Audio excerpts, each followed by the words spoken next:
This is Tina Mion's famous picture concerning the subject of suicide. It's an unsettling picture.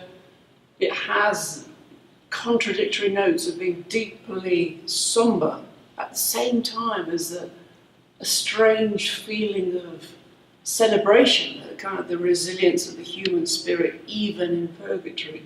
Some of the suicides are famous. Ernest Hemingway, I think Marilyn Monroe, Kurt Cobain, Jimi Hendrix. And at the far right part of the picture is Tina herself. And what I really take from this picture, I can think of it best in that Nietzsche quote, when you stare into the abyss stares back into you.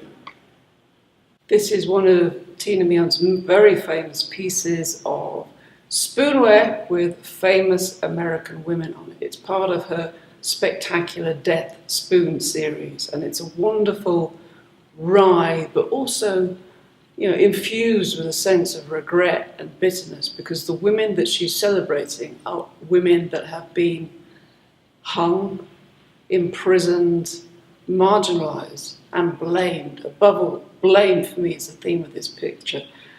Mrs. Surratt, did she burn down Chicago? Probably not. Lizzie Borden, did she murder her parents? The evidence is ambiguous. Typhoid Mary, there were many other carriers, but not all of them were imprisoned for life, as a life sentence of quarantine. And at the very end of the picture, Tina herself, holding a match, that incendiary spirit that comments from the edges of the standard discourse and subverts it. It's a marvellous piece.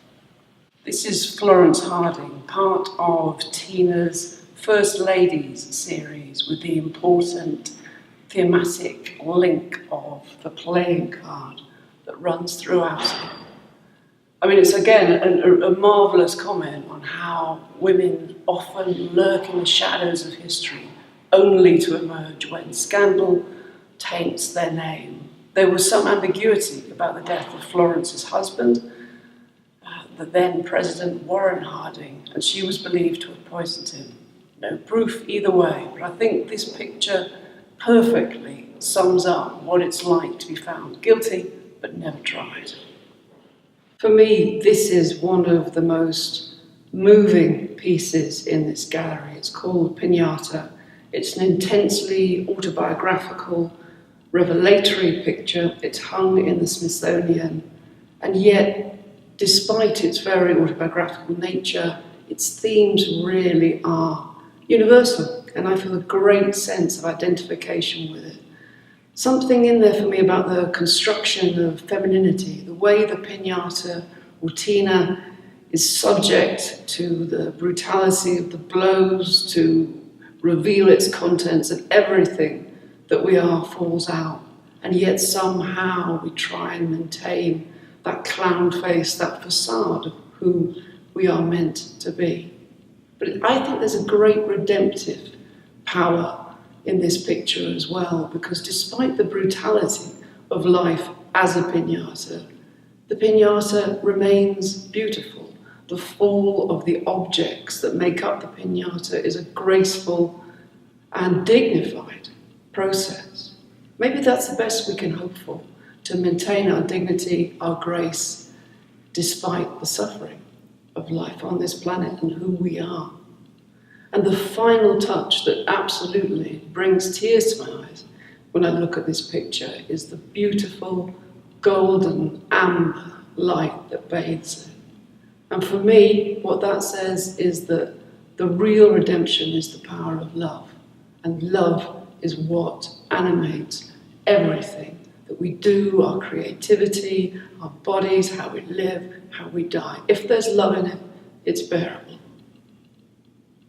This picture is called Precious Ones. It's part of the First Ladies series. Again, you see the card, this time accompanied by 3 locks of hair, the 3 children that Jane Franklin lost on the way to the White House. And for me, it's a very affecting picture because it accurately displays not an idealized version of grief, but the power of grief to distort to constrain and demoralize us.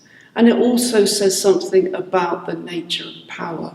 A president may be the overt symbol of power, but everybody in his ambit, particularly the women, take collateral damage as a result of being close to that lodestar, the source of power.